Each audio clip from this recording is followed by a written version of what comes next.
당신이 그렇게 키가 큰 줄 몰랐어요. 그는 정말 키가 커요. TV에서만 누군가를 보면 머리만 보이잖아요. 제 경우에는 거대한 머리죠. 그래서 제가 얼마나 키가 큰지 잘 안 보여요. 맞아요.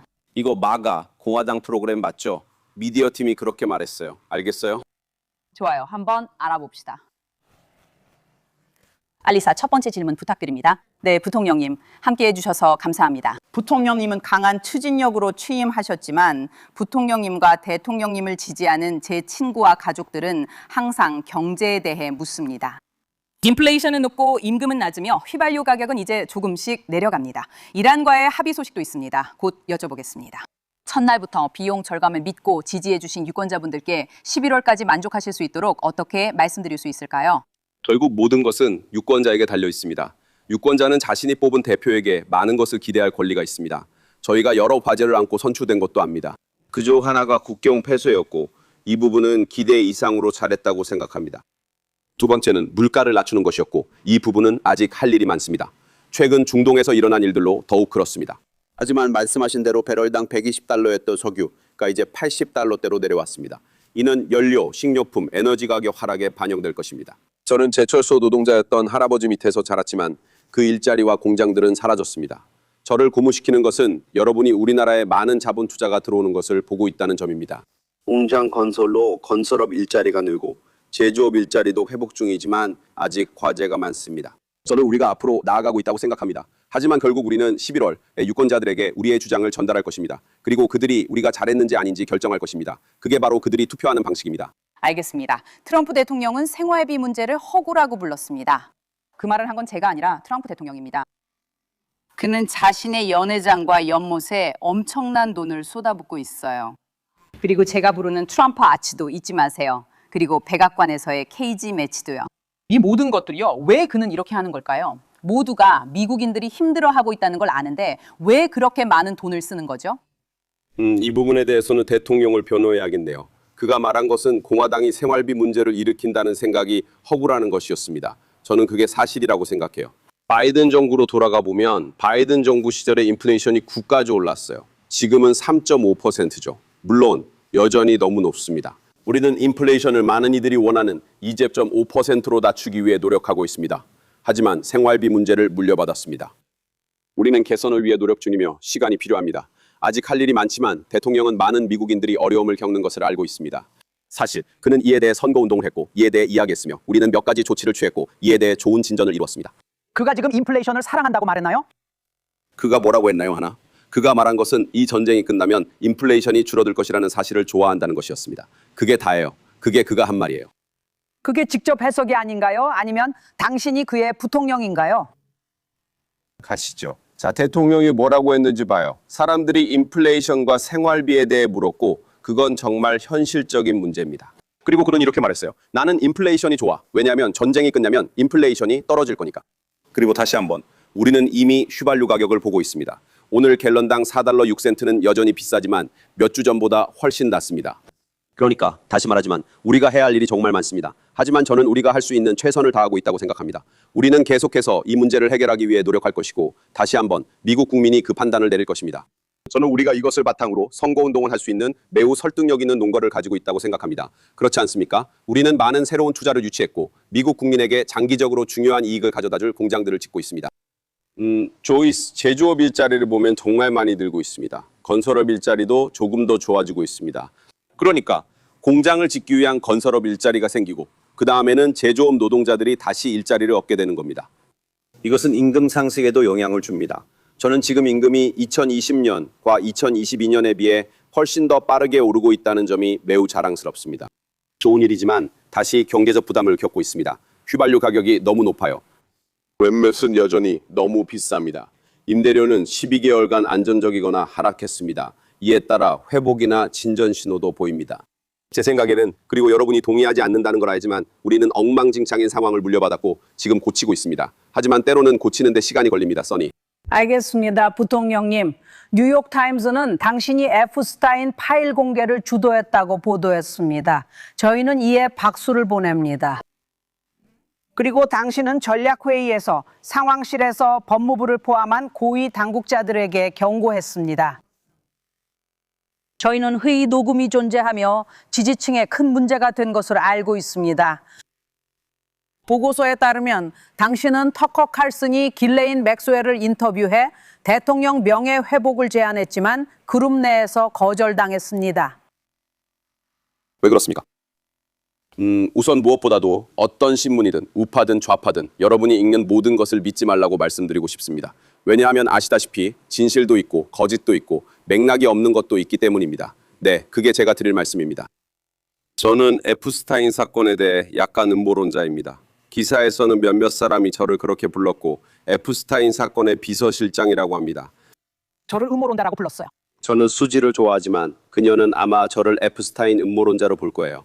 왜냐하면 그는 명백한 성범죄자인데도 부유하고 권력 있는 사람들과 어울리는 게 이상하다고 생각하거든요. 그게 정말 저를 불편하게 했어요. 거기서 무슨 일이 있었는지 저는 몰라요. 물론 거기 있지 않았다면 아무도 정확히 무슨 일이 있었는지 알 수 없죠.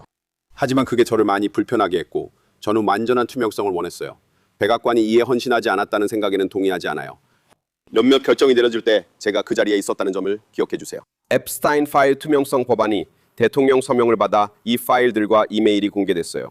다시 한번 죄송하지만 제 상사를 변호해야 할까요? 여러분이 이걸 좋아하지 않는다는 건 알지만 에프스타인 이메일엔 제프리 에프스타인이 도널드 트럼프를 싫어했고 트럼프가 실제로 에프스타인을 경찰에 신고했다는 사실이 나와 있습니다. 그들은 10년간 절친이었어요.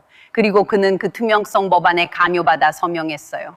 몇몇 공화당 여성 하원 의원들, 예를 들어 로렌 보버트나 마조리 테일러 그린 같은 사람들이 그의 압력에도 불구하고 서명하지 않으려고 하자 그는 로렌 보버트를 상황실로 데려가서 그녀가 굴복하고 그 법안에 투표하지 않도록 압박했어요. 자, 제가 그 부분에 답하겠습니다. 사실입니다. 제가 답하겠습니다. 우선, 네, 도널드 트럼프는 그리고 그 자신도 말했듯이 1980년대에 제프리 앱스타인을 알고 있었습니다. 그리고 또한 앱스타인이 역겹다는 사실을 알게 되었을 때 자신의 클럽에서 앱스타인을 쫓아냈고 경찰에 신고했습니다. 언론은 이 이야기를 보도할 때 그들이 80년대에 알고 지냈다는 점만 언급하며 이는 대통령도 인정한 사실입니다. 그들은 그가 앱스타인을 신고해 제프리 앱스타인의 몰락을 이끌었다는 점을 무시합니다. 아나, 당신은 공화당은 잘 아시죠? 그것도 당국의 수사로 이어진 여러 가지 중 하나였습니다. 그런데 말씀하신 그 부분에 대해 부동산 거래 때문이었다지만 실제로 다툼은 없었습니다. 하지만 이메일에는 이렇게 적혀 있습니다. 이메일은 이렇게 주장합니다. 사실 그들은 서로 알고 있었습니다. 솔직하고 투명하게 말하자면 그들은 단순히 아는 사이가 아니라 아주 가까운 친구였습니다. 그는 그를 경찰에 신고했습니다. 제 말이 그겁니다. 이건 아주 객관적인 사실입니다. 이건 진실입니다. 제가 생각하는 또 다른 중요한 점, 정말 강조하고 싶은 부분이 있다면 바로 이 문제입니다. 도널드 트럼프가 이 파일들을 공화당의 압박 때문에만 공개했을까요? 그리고 아나, 당신이 저보다 공화당을 더 잘 아실 텐데요. 도널드 트럼프가 공화당 의원들을 두려워해서 행동한다는 생각은 오히려 반대라서 말이 안 되는 것 같아요. 양당이 모두 동의한 일이었나요? 공화당과 민주당 모두 관련됐지만 공화당이 하원과 상원, 특히 상원을 장악하고 있으니 그들의 승인이 필요합니다. 대통령이 한 일은 이거였어요. 다시 말할게요. 제가 그 회의에 있었는데 대통령은 답답해했고 민주당원들은 이걸 대통령 개인에 대한 문제로 만들고 있었어요. 그러자 대통령이 이렇게 말했죠. 봐요. 나는 그 남자를 내 클럽에서 쫓아냈어요. 제가 그를 경찰에 신고한 사람이었거나 신고한 사람 중 하나였죠. 대통령은 답답해했지만 결국 이렇게 하자, 다 밝히고 공개하자라고 했고 실제로 상원의원들에게 전화했어요. 제가 그곳에 있었어요. 대통령이 전화로 이 법안 통과시키면 내가 서명하겠다고 했어요. 그게 다예요. 간단한 추가 질문을 해도 될까요? 간단한 추가 질문을 해도 될까요?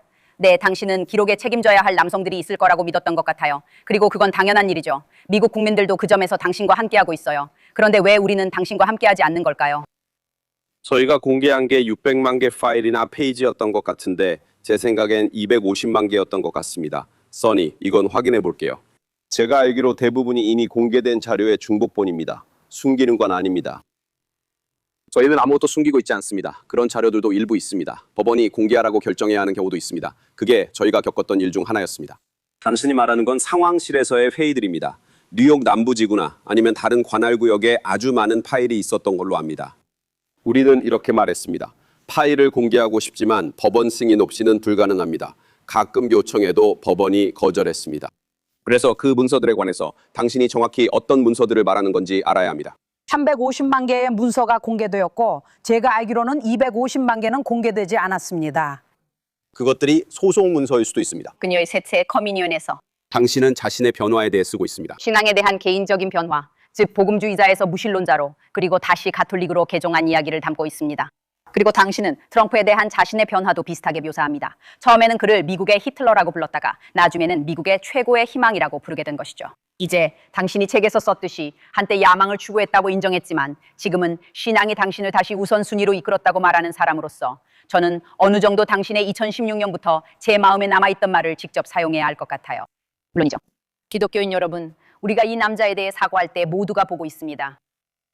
주님, 저희를 도와주세요. 저는 기독교인으로서 이 나라와 지도자들을 볼 때 마음이 무거워 항상 이런 생각을 합니다.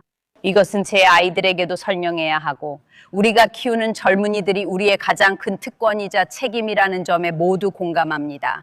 그러니 제 아이들에게 지금 그들이 보고 있는 것을 어떻게 설명해야 할지 말로 표현할 수 있도록 도와주세요. 이 부분은 이미 잘 알려져 있습니다. 저는 2015년과 2016년 도널드 트럼프를 비판했지만 지금은 트럼프 정부의 미국 부통령입니다. 조이, 약간의 겸손이 필요하죠. 사실 저는 예측을 했을 때 그 예측이 틀렸다는 게 드러나면 스스로에게 물어봐야 한다고 생각합니다. 내가 왜 이 부분에서 틀렸을까? 내가 무엇을 이해하지 못했거나 제대로 평가하지 못했을까? 아니요, 저는 도널드 트럼프 경제 정책에 대해 언급한 적이 있습니다. 그 정책들이 임금 상승과 무관하다고 했지만 첫 임기엔 임금이 올랐습니다. 이는 매우 중요한 일이었습니다. 저는 공장 일자리가 돌아오지 않을 거라 말했습니다. 그 일자리들이 사라진다고 믿었기 때문입니다. 하지만 도널드 트럼프 임기에는 제조업이 호황이었습니다. 어느 순간 이렇게 말하죠. 알다시피 이 일에 대해 예측했지만 결국 틀렸어. 정치든 뭐든 이렇게 말하는 게 중요하다고 생각해요. 저는 몇 가지 실수했고 잘못 생각했어요. 그는 성공적인 대통령이었고 그래서 제가 지지했습니다. 당신은 책에서 좋은 정책이 당신의 정당화 중 하나일 수 있다고 하지만 그 인용문과 당신이 트윗이나 X에 올린 건 정책에 관한 이야기는 아니었어요. 그건 기독교인들이 이미 눈 감으려 했던 일입니다. 저는 그 부분을 넘을 수 없어요. 권력을 위해 어디까지 눈 감을 수 있나요?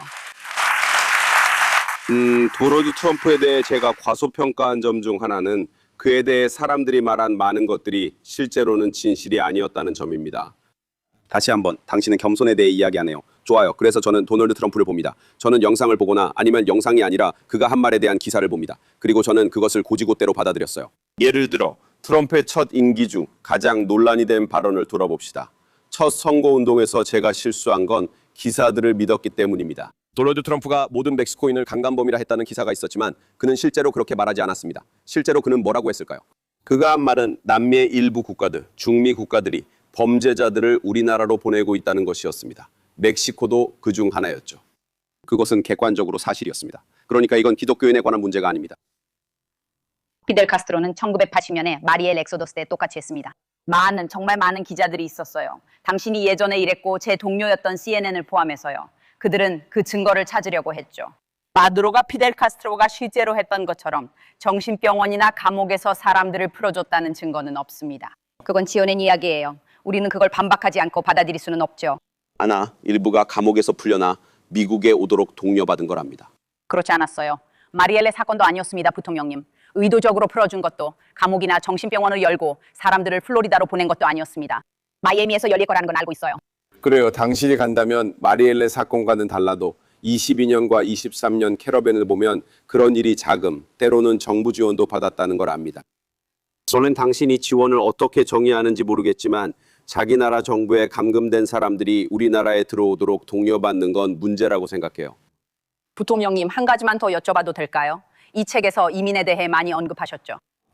저는 기독교인으로서 아이들에게 국경의 중요성을 설명할 수 있다고 믿어요.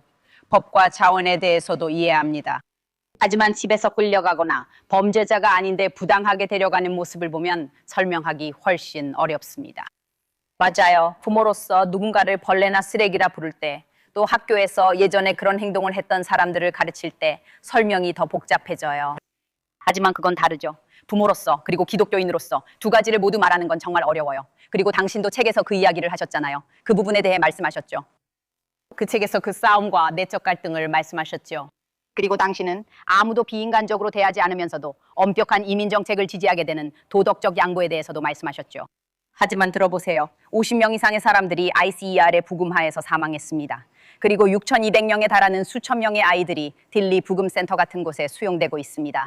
이런 구금센터를 방문한 사람들은 당신이 언급하셨는지 모르겠지만 비인간적인 환경, 깨끗한 물의 부족, 의료 서비스와 교육의 부재에 대해 이야기합니다.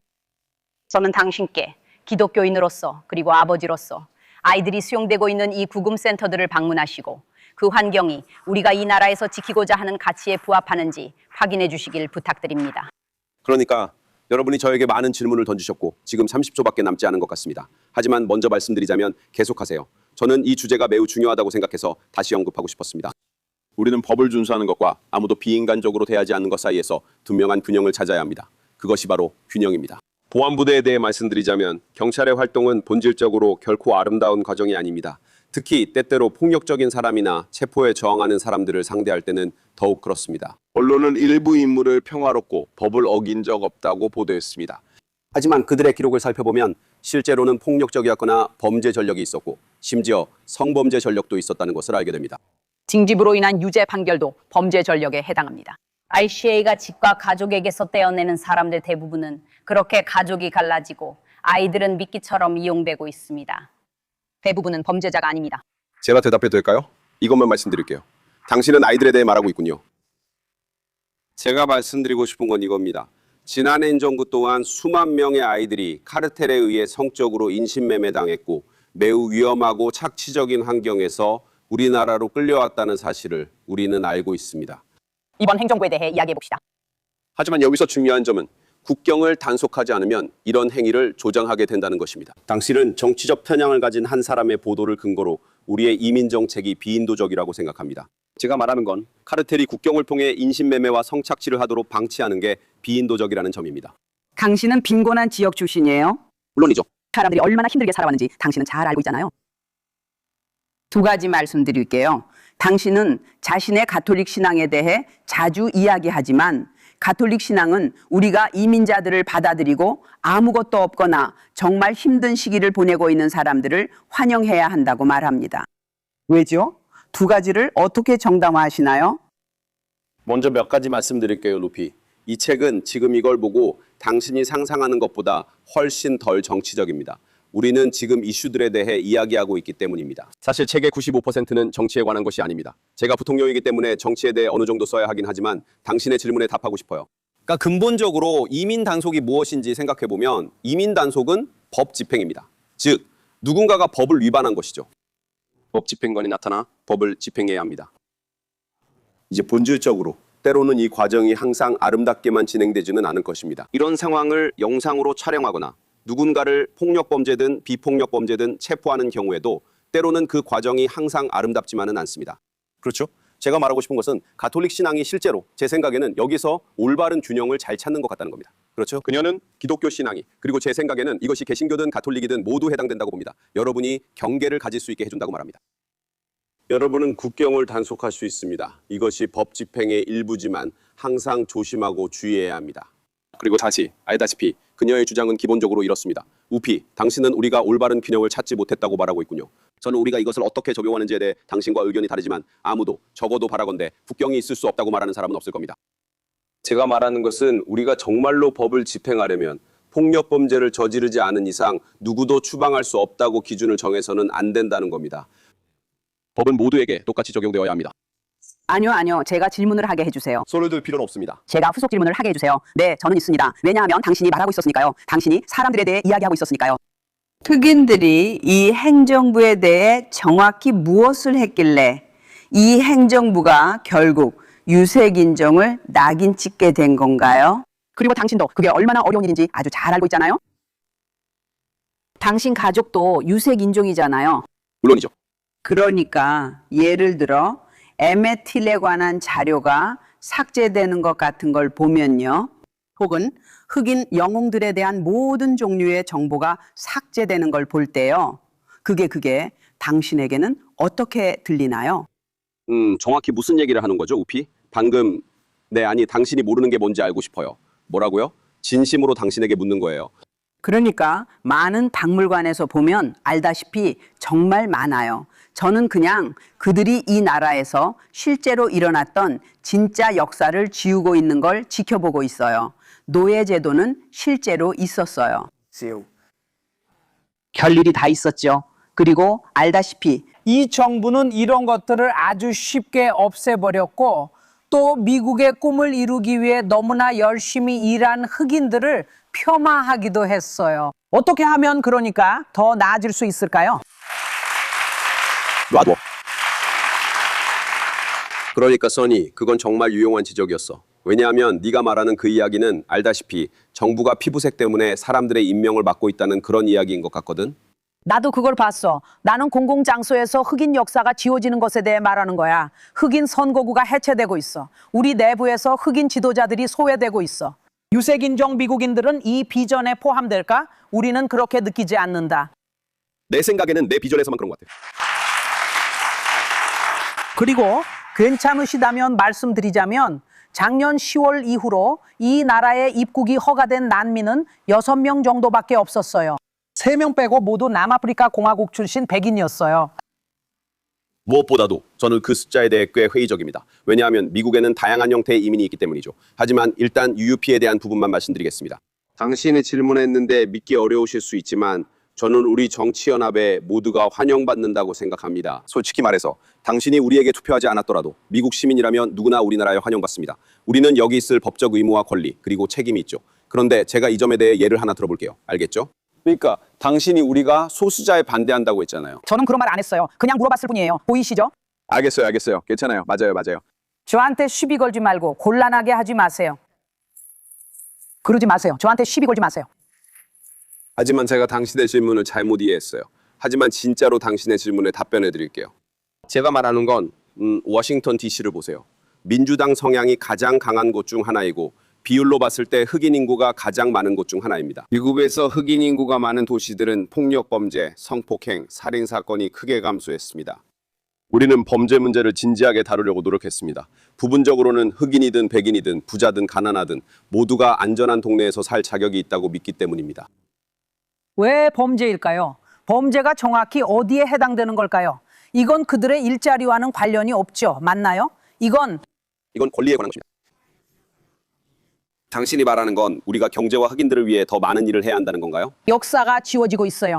공공의 역사는 지워지지 않습니다. 맞아요. 하지만 중요한 주제로 돌아올 때 이란에 대해 이야기해야 해요. 저는 우리가 흑인 역사를 기념하며 이 행정부는 미국의 모든 역사를 기념한다고 말씀드립니다. 여러분이 이 점에 대해 회의적일 수 있지만 저는 약속드려요. 네, 이제 광고로 넘어가야 해요. 정말 가야 해요. 잠시 후에 부통령 벤스와 더 많은 이야기를 나눌 예정이니 계속 시청해 주세요. 그럼 그렇게 하세요. 우리는 부통령 JD 벤스와 함께 돌아왔습니다. 조이가 질문하겠습니다. 그 책에서 부통령님, 민주당원들을 아이 없는 고양이 아줌마들이라고 부른 것에 대해 반성하셨죠? 오, 세상에. 정말 세다. 책에서 그게 어리석은 짓이었다고 말씀하셨죠? 사실 그랬나요? 감사합니다. 그때 어떤 생각이 드셨나요? 그래서 조이 씨가 이렇게 말했어요. 모두가 공정했을 때 나는 괜찮다고요. 그게 아마도 내가 받을 수 있는 최고의 지지라고 생각해요. 조이 베아가 공화당원을 지지한다고요? 감사합니다. 정말 감사드립니다. 여기 더뷰에서는 우리가 어느 정도 관대하게 평가받지만 알다시피 제가 하려고 노력하는 것 중 하나는 그리고 저는 항상 알다시피 우리 모두가 항상 배우고 있다고 생각해요. 아까 자신이 멀어진 가톨릭 신자라고 하셨죠? 네, 저는 나쁜 가톨릭 신자예요. 우리 모두 그렇죠. 그래서 우리가 그리스도인으로서 은혜가 필요한 거예요. 왜냐하면 우리는 우리가 더 나아져야 할 부분이 있다는 걸 인정하니까요. 그런데 저는 이렇게 말하고 싶어요. 그러니까 그 발언이 정말로 뭔가를 명확하게 해주고 논의를 시작하게 했나요? 아니면 그냥 사람들을 더 다치게 만들었나요? 그리고 제가 어떤 발언을 했을 때 사람들이 마음을 닫게 만들기만 하고 제가 전달하고 싶은 요점을 제대로 전달하지 못한다면 그건 실수죠. 맞잖아요? 그리고 그걸 고치는 건 제 몫이에요. 이 부분에 대해 제가 한 가지 말씀드려도 될까요, 조이? 제가 정말로 생각하는 건 때로는 아주 미묘하게, 때로는 더 깊은 방식으로 우리나라가 점점 더 가족과 아이들에게 점점 더 비우호적인 사회가 되어가고 있다는 거예요. 여행도 더 힘들어졌고 식당에 가는 것도 더 어려워졌어요. 부통령님, 손자가 곧 태어난다고 들었어요. 아드님이 곧 아기를 낳으신다고요? 아직 손주는 없으시죠? 네, 아직이에요. 저희 모두 부통령님과 우차를 위해 정말 기대하고 있어요. 다시 한번 축하드리고 싶었어요. 감사합니다. 감사합니다. 질문이 있는데 이걸 한번 해보죠. 여러분께 보여드리겠습니다. 사진 한 장입니다. 새 책 코문양, 신앙으로 돌아가는 나의 길찾기가 출시되었습니다. 화면 QR코드를 스캔해 구매하세요. 곧 돌아오겠습니다. 감사합니다, 여러분.